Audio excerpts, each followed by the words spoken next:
அருமை நபிகள் நாயகம் முஹம்மது ரசூலுல்லாஹ் ஸல்லல்லாஹு அலைஹி வஸல்லம் அவர்களின் மீதும் அவர்களின் பாக்கியம் நிறைந்த உம்மத்தினர்கள் மீதும் குறிப்பாக இந்த மனவிழாவில் சங்கமித்திருக்கிற நம் அனைவர் மீதும் எல்லாம் வல்ல அல்லாஹ்வின் நல்லருள் என்றென்றும் நிறைவாக உண்டாவதாக. ஆமீன்.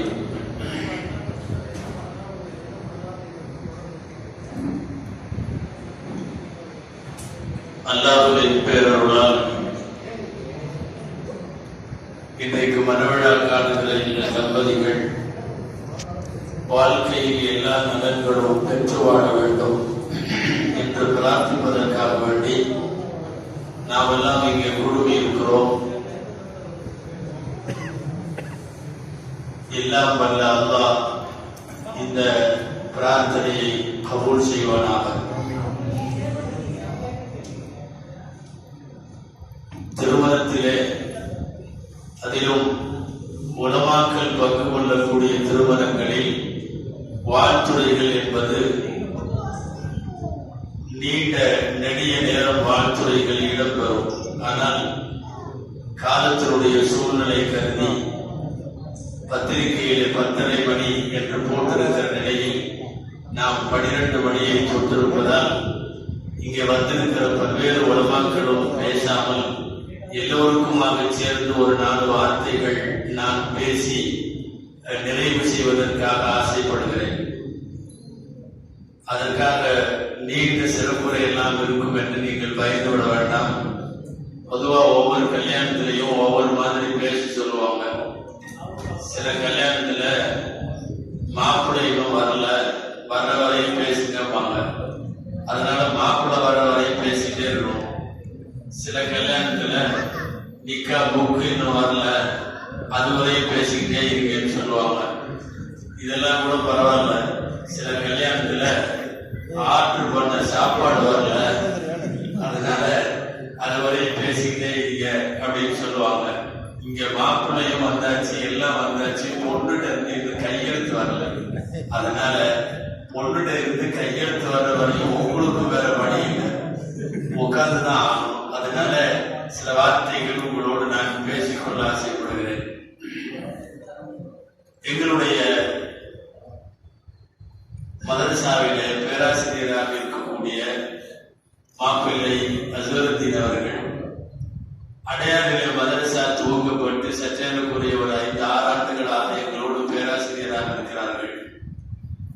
சென்னை புதுக்கல்லூரியிலே அவர்கள் உயர் படிப்பை முடித்ததற்கு பின்னால் வேறு ஏதாவது கம்பெனிகள் வேலைகள் என்றெல்லாம் தேடி போயிருக்கலாம். ஆனால் ஒரு மார்க்கத்தோடு இயைந்த சூழ்நிலை ஒன்றை, அப்படி ஒரு வேலை வாய்ப்பை தேடிக்கொள்ள வேண்டும் என்கிற அடிப்படையில் நாங்கள் அக்கல்லூரியினுடைய சில பேராசிரியர்களிடம் சொல்லி வைத்து ஒரு நல்ல பையனை எங்களுக்கு பேராசிரியராக தர வேண்டும் என்று கேட்டுக்கொண்டதன் பேரில் புதுக்கல்லூரியை சார்ந்த பலர் இவர்களை சிபாரிசு செய்து எங்களுக்கு அனுப்பி வைத்தார்கள். அன்று முதல் இன்றளவும் தொடர்ந்து எங்கள் பள்ளியிலும் எங்களுடைய மதரசாவில் பணியாற்றிக் கொண்டே வெளியிலே கல்லூரிகளிலும் பணியாற்றுகிறார்கள். ஆங்கிலத்திலே நல்ல புலமையோடு பாடம் நடத்தக்கூடிய இந்த பேராசிரியர் கல்யாணம் மட்டும்தான் ரொம்ப லேட்டா இருக்குன்னு நினைக்கிறேன். ஏன்னா இவற்றை படிச்ச மாணவர்கள்லாம் மாப்பிள்ளையாகி முடிச்சிட்டாங்க, அவங்களுக்கெல்லாம் கல்யாணம் ஆயிடுச்சு. அவர்களுக்கு பின்னாலே இவர்களுடைய திருமணம் நடக்கிறது. அவர்களுடைய சகோதர சகோதரிகளுடைய பெரிய முயற்சியால் இன்றைக்கு ஒரு நல்ல பெண்ணை பார்த்து அவர்கள் தேர்வு செய்திருக்கிறார்கள். தொடர்ந்து இந்த மாப்பிள்ளையினுடைய பழக்க வழக்கம் எல்லாமே உலமாக்களோடு மட்டுமே இருப்பதால் மார்க்க விஷயங்கள் ஓரளவு தெரிந்து வைத்திருப்பார்கள். பள்ளிக்கூடத்துல ஏதாவது ஸ்கூல்ல டீச்சரா இருக்கிறக்கும், காலேஜில் ப்ரொஃபஸரா இருக்கிறக்கும், அரபிக் கல்லூரியில் ஆசிரியரா இருக்கிறக்கும் நிறைய வித்தியாசம் உண்டு. பல ஸ்கூல் டீச்சர்கள்டையோ அல்லது காலேஜ் ப்ரொஃபஸர்கள்டையோ அவங்க தவறா நினைக்க வேண்டாம். அங்கே இருக்கிற ஒழுக்க மேம்பாடுகளை விட அரபிக் கல்லூரிகளின் ஒழுக்க மேம்பாடுகளும் பண்பாடுகளும் மார்க்கத்தினுடைய அடையாளங்களும் எப்போதும் இருக்கும். அந்த அடிப்படையிலே தான் எத்தனையோ பட்டதாரிகளுக்கு இடையில் இவர் ஜுப்பா மட்டும் போட்டா அஜித் மாதிரியே இருப்பார். சமயங்களில் ஜுப்பாவும் போட்டுக் கொள்வார். இடத்துல விசாரிக்கிற பல பேர் இந்த அஜித் எங்க ஓதி முடிச்சாருன்னு கேட்பாங்க. அவர் அஜித் இல்ல, அவர் பட்டதாரி, இங்கே பாடம் நடத்துகிறார் என்று நாங்கள் சொல்ல வேண்டியது இருக்கும். அந்த அடிப்படையில் உலமாக்களோடும் அரபிக் கல்லூரி மாணவர்களோடும் பழகி வருகிற அதே நேரம் கிதாபுகளுக்கு மத்தியிலேயே எங்களுடைய வாழ்க்கை இருக்கிற காரணத்தால் உறுதியாக சொல்லலாம், கணவன் மனைவி இருவரும் கருத்தொற்றுமையோடு குடும்பம் நடத்துவார்கள் என்கிற நம்பிக்கை எங்களுக்கு உண்டு. இன்றைக்கு குடும்ப வாழ்க்கை என்பதை பொறுத்தவரை அல்லாஹ்வே ஏற்பாடு செய்ததுதான் குடும்ப வாழ்க்கை. நாமளா முடிவு செய்யல. ஒரு பொண்ணு கூட ஆம்பளை வாழணும், ஒரு ஆம்பளை கூட ஒரு பொண்ணு வாழணும் அப்படிங்கிற இந்த முடிவு அல்லாஹ் எடுத்த முடிவு. முதலாக ஆதம் அலைஹிஸ்ஸலாம் அவர்களையும் ஹவ்வா அம்மையாரும் ஜோடி சேர்த்தவர் இறைவன். அந்த அடிப்படையிலே அவன் தான் பொருத்தமாக ஜோடி சேர்த்து வைத்தான். அதுவும் ஹவ்வா மண்ணால் படைக்கப்படவில்லை, களிமண்ணால் படைக்கப்படவில்லை. ஆதமைத்தான் அப்படி படைத்தான். ஹவ்வாவை பொறுத்தவரை ஆதமுடைய இடது பக்க விழாவிலே இருந்து படைத்தான். அதிலும் கூட வலது பக்க விழா அல்ல. காரணம், இடது பக்க விழா என்பது இதயத்தின் ஈரப்பகுதி, இதயத்திற்கு பக்கத்திலே இருக்கிறது. அதனால் இருதயத்தோடு இணைந்து விடுகிற மென்மை, பிரியம், பாசம் இது எல்லாமே இருக்கும். ஆணோடு நாம் பெண்களை ஜோடி சேர்த்து வைக்கிற போது, நிக்காஹ் நடத்தி வைக்கிற போது, அந்த திருமணத்தில் இணைகிற அந்த தம்பதிகளிடத்தில் மாப்பிள்ளையோடு பெண் இதயத்தால் இணைந்தவளாக இருப்பாள் என்பதற்கு சாட்சி இறைவன் இடப்பக்க விழாவிலிருந்து படைத்தார். விழாவிலே இருந்து படைத்தான் என்பதிலே இருந்து இங்கே நமக்கு பல சிந்தனைகள் உருவாகிறது. தஃசீர்களிலே இது சம்பந்தமாக நிறைய எழுதுகிறார்கள். முதல் செய்தி, விழா இடமிலே இருந்து படைக்கப்பட்டிருப்பதால். உங்களுக்கு தெரியும், விழா இடம்பு கொஞ்சம் கோணையத்தான் இருக்கும். நல்ல வேலை தாய்மார்கள்லாம் இங்க கேட்கல, இங்க ஆம்பளைங்க மட்டும்தான் இருக்கிறாங்க. பொதுவாகவே அனுபவப்பட்ட அறிஞர் பெருமக்கள் சொல்லுகிறார்கள், ஒரு மனிதனுக்கு அவன் எதிர்பார்க்கிற 100% பொருத்தத்தில் மனைவி அமையாது. அது யாருக்கா இருந்தாலும் சரி, அவரு அஜந்தா இருக்கலாம், அவரா இருக்கலாம், இவரா இருக்கலாம், ஆட்சியாரா இருக்கலாம், யாரா இருந்தாலும் சரி 100% இருக்காது. கொஞ்சம் கோணையா தான் இருக்கும் விழா இடம். நபிகள் ஸல்லல்லாஹு அலைஹி வஸல்லம் சொல்லுகிறார்கள், "குலிக்னா மின் திலாஇன்", விழா இடத்திலே இருந்து படைக்கப்பட்டவர்கள் அவர்கள். அந்த கோணலோடே குடும்பம் நடத்திவிட வேண்டும். அந்த கோணலை நேராக்க போகக்கூடாது. ரசூலுல்லாஹ் சொல்றாங்க, இல்ல நான் கோணலை நேராக்குவேன் ஒருத்தர் கிளம்பினான்னா முறிவு ஏற்பட்டுவிடும். ஃபைதா தஹப்த துகீமஹா கஸர்தஹா, நீ நேராக்கலான்னு போனா முறிச்சிருவேன், அதனால முறிக்காத, கோணையாவே எலும்பு விழா எலும்பு இருக்கட்டும், அதோட குடும்பம் நடத்திக்கொள் என்று சொல்லுகிறார்கள். எனவே 100% பொருத்தத்தோடு ஒருவருக்கு அமைவது என்பது கஷ்டமானது. காரணம், விழாவிலிருந்து தான் அவர்கள் படைக்கப்பட்டிருக்கிறார்கள். விழாவிலிருந்து படைக்கப்பட்டிருக்கிறார்கள் என்கிற இந்த தகவலை படிக்கிற போது ஒரு சில மார்க்க அறிஞர்கள் இப்படியும் கூட எழுதியிருக்கிறார்கள்.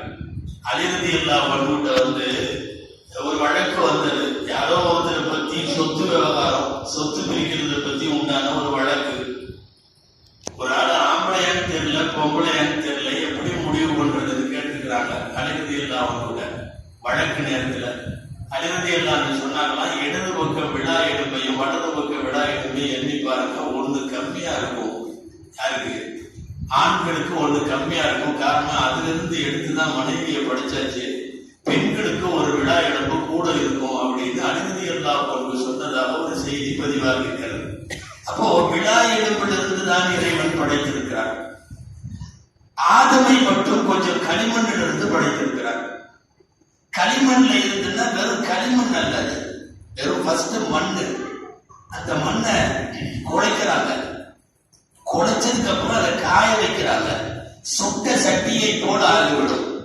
குர்ஆனிலே அந்த வார்த்தை வருகிறது. இங்கே நிறைய உலமாக்கள் இருக்கிறார்கள், தெரியும். தீன் என்கிற களிமண்ணிலிருந்து படைத்தேன் அல்லாஹ் சொல்றான். இன்னொரு இடத்துல மின் ஹமஇன் மஸ்னூன், குழப்பப்பட்ட களிமண்ணிலிருந்து சொல்றான். இன்னொரு இடத்துல மின் சல்சாலின் கல் ஃபஹார், தட்டினால் சத்தம் வரக்கூடிய சுட்ட சட்டியை போல. இப்போ மொத்தத்துல கல்லு மண்ணெல்லாம் சேர்ந்து படிக்கப்பட்டிருக்கிறது மாப்பிள்ளைகள் எல்லாம். விழா எடுப்புல இருந்து ஈரமான பகுதியிலிருந்து படைக்கப்பட்டிருக்கிறதெல்லாம் பொம்பளைகள்லாம். ஈரமான பகுதியிலிருந்து வந்ததுனால அந்த பொம்பளைகள்ட்ட எல்லாம் எப்பவுமே மென்மை இருக்கும், மென்மை இருக்கும். நன்மை என்று சொல்லுகிறோமே அந்த குணம் இருக்கும். வெட்கம் நாணம் பயிர் போட்டின்னு சொல்றோமே அந்த குணம் இருக்கும். இவங்க களிமண்ல இருந்து படிக்கிறதுனால கொஞ்சம் ஹார்டா இருப்பாங்க, கொஞ்சம் ஹார்டா. எப்பவுமே ஆம்பளை கொஞ்சம் ரஃப்பாகும், பொம்பளை கொஞ்சம் மென்மையாகும். என்னமோ தெரியல, அந்த ஜோடி சேர்ந்ததே அப்படித்தான் சேர்த்திருக்கான். இன்னைக்கு நம்ம குடும்பங்கள்ல இதுக்கு மாற்றமா கொஞ்சம் நடக்குது. அதாவது பொம்பளை ஹார்டாகும், ஆண்கள் மென்மையாகவும் இருக்கிற சூழ்நிலையை இன்னைக்கு பார்க்கிறோம். அது சில நேரங்களில் சரிவரம் புரிந்து கொள்ளாத வாழ்க்கையின் காரணமாக ஏற்படுகிறது. நல்லா புரிஞ்சு வாழ்ந்துட்டா மௌத்தா போற வரையும் காதலர்களாகவே மனைவிகளோடு வாழ்ந்து விடலாம். அருமைநாயகம் ஸல்லல்லாஹு அலைஹி வஸல்லம் போல கதீஜா அம்மா கிழவியாகிற வரை மட்டுமல்ல, இறந்து போனதற்கு பின்னாலும் கதீஜா கதீஜா என்று நாயகம் பேசிக்கொண்டே இருந்தார்கள். லகது சத்தகதனி இது கதபனி என்னாஸ், ஊர் மக்கள் எல்லாம் பொய்யன் என்று என்னை சொன்ன போது அந்த கதீஜா தான் என்னை உண்மைப்படுத்தினார். லகது ஆமனத்து பி இது கஃபரன்னாஸ், மக்கள் எல்லாம் என்னை மறுத்த போது அந்த கதீஜா தான் முதலாக ஈமான் கொண்டார். வாசத்தினி பி மாலிஹா வ நஃப்ஸிஹா, அந்த கதீஜா தன் உயிரை கொடுத்து தன் பொருளை கொடுத்து என்னை பாதுகாத்தார் என்றெல்லாம் கதீஜா நாயகியை பற்றி புகழ்ந்து சொல்லக்கூடிய ரசூலுல்லாஹ்வின் வரிகளில் இப்படி ஒரு வார்த்தை இருக்கிறது. ருஸிபத்து ஹுப்பஹா, அல்லாஹ்வின் புறத்திலே இருந்து கதீஜாவின் மீதான மஹப்பத் என்பது, பிரியம் என்பது எனக்கு ரிஸ்காக தரப்பட்டது என்று ஸல்லல்லாஹு அலைஹி வஸல்லம் சொன்னார்கள். அதாவது அந்த பிரியம் நானா ஏற்படுத்தல, என் மனைவி மேல எனக்கு பிரியம் அப்படிங்கிறது அல்லாஹ் கொடுத்த ரிஸ்க். அல்லாஹ் எப்படி எனக்கு உணவு கொடுக்கிறான், உடை கொடுக்கிறான், ஆயுள் கொடுக்கிறான், ஆரோக்கியம் கொடுக்கிறான், அதுபோல என் மனைவி மீது பிரியம் கொடுக்கிறான். பொதுவா ஒரு கணவனும் மனைவியும் பிரியத்தோடு வாழுவது என்பது நம் இஷ்டம் அல்ல, அது அல்லாஹ் கொடுக்கிற பிரியம், அல்லாஹ் ஏற்படுத்துகிற அன்பு. இரண்டு இதயங்களுக்கு இடையிலே அப்படி அன்பை ஏற்படுத்தி விடுவான். சில நேரங்களில் அந்த அன்பு கிழவியாகிற வரை தொடர்ந்து விடும். சரியா புரியாம வெறுமனே மனைவி என்பவள் இரவு நேரத்திற்கானவள், அல்லது மனைவி என்பவள் சொத்து சுகங்களை பெறுவதற்கானவள், அல்லது மனைவி என்பவள் நம் வீட்டு வேலைக்காரி என்றெல்லாம் கருதுகிற தப்பான மனப்பான்மை, ஆணாதிக்க சிந்தனை. அந்த ஆணாதிக்க சிந்தனையின் காரணமாகத்தான் இன்னைக்கு கிழவி வரைக்கும் பெரிய பொறுமையா இருக்கிறது இல்லை, பிரியமாகவும் இருக்கிறது இல்லை. கல்யாணம் ஆகி ஒரு 5-6 மாசத்திலேயே அவர்கள் கசந்து போய்விடுவதற்கு அதுதான் காரணம். தமிழ்ல சொல்லுவாங்க இல்லையா, மோகம் 30 நாள், ஆசை 60 நாள். 60 நாளைக்கு அப்புறமே சண்டை, அதுக்கு முன்னாடியே போனா ஆரம்பிச்சிருது. அதுக்கு காரணம் என்னன்னா, புரிந்து கொண்டு மௌத்தாகிற வரை நாம் இருவரும் காதலர்களாக இருப்போம் என்கிற முடிவோடு தான் குடும்பத்தை நடத்த வேண்டும். இன்னைக்கு அந்த மாதிரி பிரியம் இல்லாம போயிருக்கு. நான் அடிக்கடி சொல்றது உண்டு, புதுசா கல்யாணமான தம்பதிகள் பஸ்ல உட்கார்ந்து பாத்தீங்கன்னா மத்த யாரும் பிரயாணம் செய்ய முடியாது. 2 சீட்டும் 1 சீட் ஆயிரும், அவ்வளவு குழம்பிட்டு இருப்பாங்க. கொஞ்ச நாள் ஒரு மாசம் கழிச்சு பாத்தீங்கன்னா 2 பேரும் தனித்தனி சீட்ல உட்கார்ந்து இருப்பாங்க. கல்யாணம் ஆன அந்த வாரத்துல இருக்கிற அளவுக்கு உள்ள நெருக்கம் இருக்காது, ஓரளவு இருக்கும். அதுக்கப்புறம் 2 பேரும் பக்கத்துல உட்கார்ந்து இருப்பாங்க. அந்த அம்மா ஜன்னல் பக்கம் பார்க்கும், இவர் இந்த பக்கம் பார்ப்பாரு, வடக்கையும் தெற்கையும். கொஞ்சம் கொஞ்சமா விரிசல் ஆகிட்டே இருக்குதுன்னு அர்த்தம். இன்னும் கொஞ்ச நாள் போச்சுன்னா ரொம்ப சுத்தம். நீ முன்னாடி பக்கம் ஏறிக்கோ, நான் பின்னாடி பக்கம் ஏறிக்கிறேன்றாரு. அந்த அம்மா அங்க ஏறிக்கும், இவர் இங்க ஏறிக்குவார். சமயங்கள்ல பஸ்ஸுகள்ல பார்த்திருக்கலாம், முன்னாடி இருந்து அந்த அம்மா கத்தும், டிக்கெட் எடுத்துட்டீங்களான்னு. இவர் கடைசி பெஞ்சில் இருந்து கத்துவார், எடுத்துட்டேன்னு. இப்போ போக போக நாட்கள் செல்ல செல்ல விரிசல். இன்னும் கொஞ்ச நாள் போச்சுன்னா ரொம்ப சுத்தம், முடிவு பண்ணிக்க வேண்டியதுதான். சொல்லுவாரு, நீ முன்னாடி பஸ்ல போயிரு, நான் அடுத்த பஸ்ல வர்றேன் கல்யாணத்துக்கு போறதுக்கு. முதல்ல சீட்டு தான் மாறிச்சு, அப்புறம் முன்பின் வழி மாறிச்சு, இப்ப பஸ்ஸே மாறிடுச்சு. ஆமா, இன்னும் கொஞ்ச நாள் போதுன்னு வைங்களேன், ரொம்ப கசந்துருச்சுன்னா முடிவு பண்ணிக்கலாம். என்ன தெரியுமா, காலையிலேயே ஆரம்பிச்சிடுவார். ஒண்ணு நீ போ, இல்ல நான் போறேன், ரெண்டுல யாராவது ஒருத்தர் போலாம். நாட்கள் செல்ல செல்ல மனைவியோடு இருக்கிற விரிசல் அதிகமாகி கொண்டே போவது இஸ்லாம் சொல்லுகிற மன வாழ்க்கையை புரிந்து கொள்ளாத காரணத்தால் ஏற்படுகிற அவர் தீய விளைவுகள் இவைகள் எல்லாம். இன்னைக்கும் நிறைய பேர்த்த பாக்குறோமே, மனைவியிட்ட பேசுறதுக்கு நேரம் கிடையாது, ஆனா முகம் தெரியாத நண்பர்களோடு மணிக்கணக்கில் அரட்டை அடிக்கிறாங்க. மணிக்கணக்கில் நீங்க பேஸ்புக்ல பார்த்தா தெரியும், 2 மணி நேரம் 3 மணி நேரம் அதுல உட்கார்ந்து இருப்பாரு, அரட்டை அடிப்பாரு. யாராவது புதுசா உள்ள பழக்கம் நண்பர்கள் அப்படி இப்படி அவங்கள்ட்ட பல மணி நேரம் அரட்டை அடிப்பார். மனைவியாட்ட இருந்தா 2 வார்த்தை, போன கையில எடுத்து எல்லாம் சரியா இருக்கா, ஸ்கூல் போயிட்டாங்களா, பிள்ளைகள்லாம் சரியா சேரையில வச்சு அசமாளிக்கும், அவ்வளவுதான். இது மனைவிட்டு அர்த்தம். அவர் பேசுறது அவர் சொல்லவே வேணாம், நம்மளா முடிவு பண்ணிக்கலாம். ரொம்ப சூப்பர் ஃபாஸ்டா பேசி ஒரு 4 வார்த்தை மட்டும்தான் பேசி முடிக்கிறாருன்னு சொன்னா அவர் மனைவியிட்ட பேசிருக்காருன்னு அர்த்தம். அது இல்லாம 3 மணி நேரமா யார்கிட்டயோ மொக்க போடுறாருன்னு வைங்க, நம்மளா முடிவு பண்ணிக்கலாம் யார்கிட்டயோ இந்த பேசிட்டு இருக்காரு, கண்டிப்பா மனைவி என்றாரு. டைம் ஒதுக்க வேண்டியது இந்த காலத்துல ஒண்ணு மனைவியிடம் அதிகம் பேச வேண்டும், பெற்ற தாய் தகப்பனிடம் பேச வேண்டும். இதுக்கெல்லாம் அவங்கள்ட்ட உட்கார்ந்து பேசுறதே இல்லை. சொல்ல போனா மனைவிட்ட உட்கார்ந்து பேசிட்டா யாரும் திரும்பி திரும்பி பார்க்காதீங்க, புஸ்தகம் வந்தா நான் முடிச்சிருவேன். உன்னோட கையெழுத்து வாங்கிட்டு வந்துட்டாங்கன்னா நான் ஆட்டோமேட்டிக்கா முடிச்சிருவேன். வந்துட்டாங்களா பார்க்க வேண்டியதே இல்லை. இப்போ முகம் தெரியாதவர்களிடத்துல அதிக நேரம் பேசுகிறோம். உலகத்திலே நிறைய பிரச்சனை மனைவிட்ட உட்கார்ந்து பேசிட்டா சால்வாயிரும், உட்கார்ந்து பேசிட்டா சால்வாயிரும். ஆனால் நாம் மனைவியிடம் அமர்ந்து பேசுவதில்லை, அதற்கான நேரமே ஒதுக்குவதில்லை. அந்த அடிப்படையில் யாராக இருந்தாலும் இன்றைய மனவிழா காணுகிற இந்த தம்பதிகள் மாத்திரம் நான் சொல்லவில்லை, குடும்ப வாழ்க்கையில இருக்கிற யாராக இருந்தாலும் நீண்ட நேரம் அமர்ந்து அவர்கள் பேசினால் போதும், ஏராளமான பிரச்சனைகளுக்கு அது தீர்வு. நபிகள் நாயகம் ஸல்லல்லாஹு அலைஹி வஸல்லம் அவர்கள் வெளியில படுகிற துன்பத்தின் போதெல்லாம் ஆறுதல் தருகிற நல்ல மனைவியாக கதீஜா அம்மா தான் இருந்திருக்கிறார்கள். புக்கு வந்துருச்சு, பயானம் ஓவர். அல்லாஹ் ஜல்ல ஷானஹு தஆலா இந்த மணமக்களுக்கு எல்லா விதமான நலன்களையும் தந்து உலகத்திலேயும் அல்லாஹ் சிறந்த வாழ்க்கை இவர்கள் தர வேண்டும் என்று உங்கள் எல்லோருடைய மன நிறைவோடு பிரார்த்தனை செய்து கொள்கிறோம். அல்லாஹ் தஆலா இந்த மணமக்களுக்கு பரக்கத்து செய்வானாக.